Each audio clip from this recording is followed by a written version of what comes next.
were you always good with women? Would you say you were a natural, or was that a skill that you had to acquire Yeah, later yeah, on? yeah. Definitely the opposite of a natural. Very, very awkward. Had a really hard time. I just imagine me. I was the same height. I'm 6'1" now. I was 6'1" when I was 13 years old. I had this huge growth spurt. But just imagine me right now with 40 pounds less muscle in my upper body, but my legs were the same size. I was just all legs and this big fucking head. And my mom would never let me cut my hair, so I had this like afro haircut all the time. It was like really, I get made fun of all the time, right? Definitely not a cool kid in high school. What happened was in college, college was where I started having realizations that this guy is better than me because he's doing this. But there wasn't like a manosphere. There wasn't like the game hadn't come out. There wasn't, and by the way, I don't mean like that's where the answers are. What I mean was there wasn't a group of men coming together on the internet to at least discuss what was effective. Swapping right? notes. Yeah. So SWAT forum probably being like the progenitor of that. Mhm.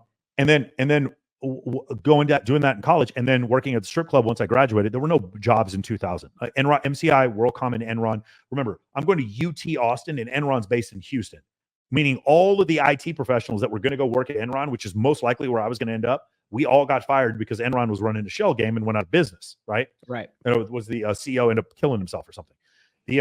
So that happens. It was just disaster.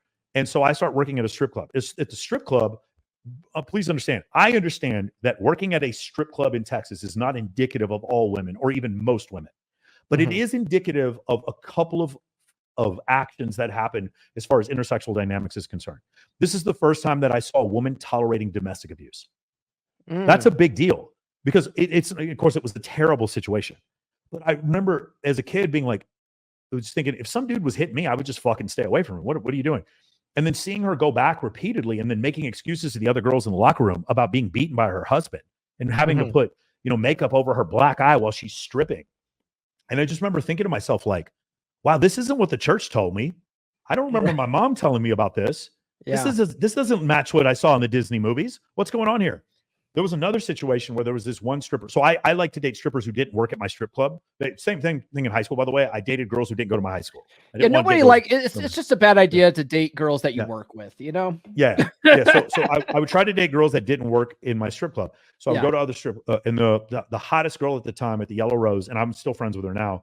Her and I we made out, went on one date, had a good time, and she's just like, I just see you better as a friend. That wasn't the bad part. The bad part was a couple weeks later, she shows up to my work with another dude. This dude is 6 inches shorter than me, and he is the most confident looking motherfucker I've ever seen in my life. I'm still friends with him now. And I was like, and this was the turning point for me.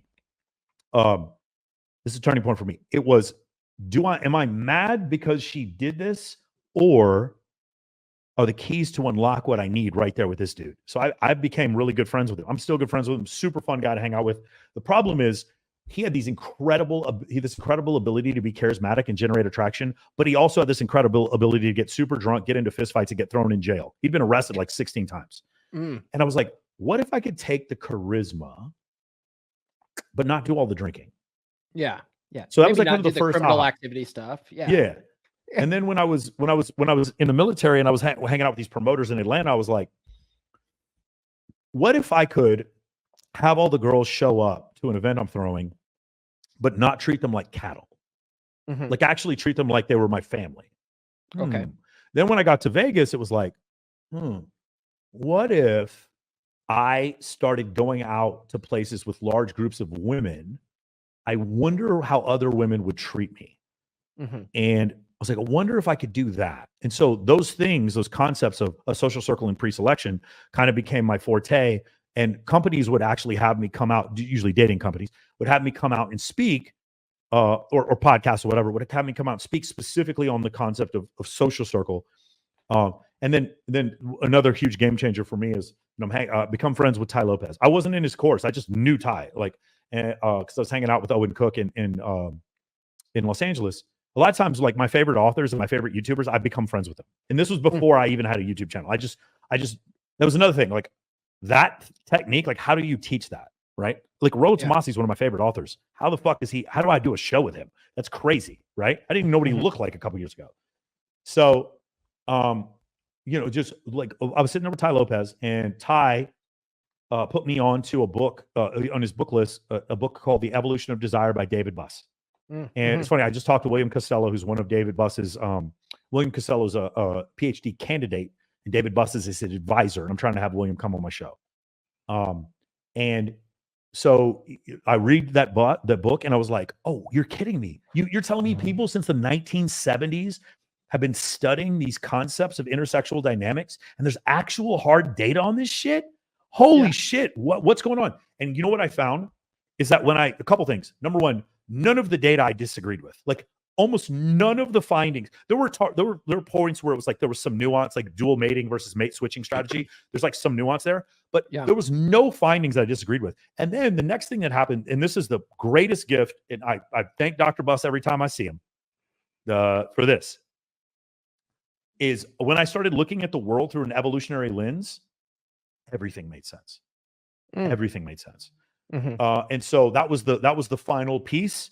I put all that together, the concept of pre-selection, women finding you attractive, the concept of like creating huge social groups, social alignments, the concept of being able to hang out with like your idols, your mentors, and then having them be like, dude, I sleep on Justin Waller's at his place when I go to Miami, and I sleep at fucking Cole Gordon's place whenever I go to Scottsdale. I get a hotel room, but I remember the story about Elon Musk, he would sleep on Sergey Brin's couch. You ever know this? The guy who owns Google, like the guy's worth billions of dollars, and he's like sleeping on someone's couch rather than renting a hotel room.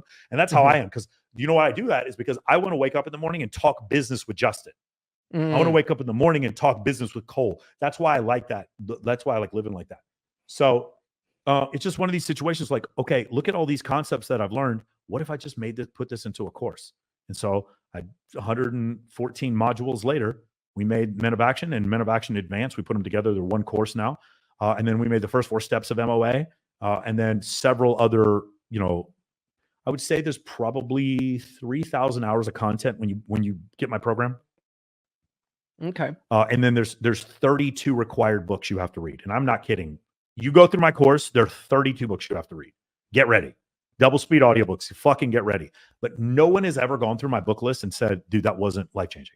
I'm looking for 5 men who want to learn how to level up their social circle and attract high-quality women using nothing but your IG in 5 days. If this is you, hit the link below.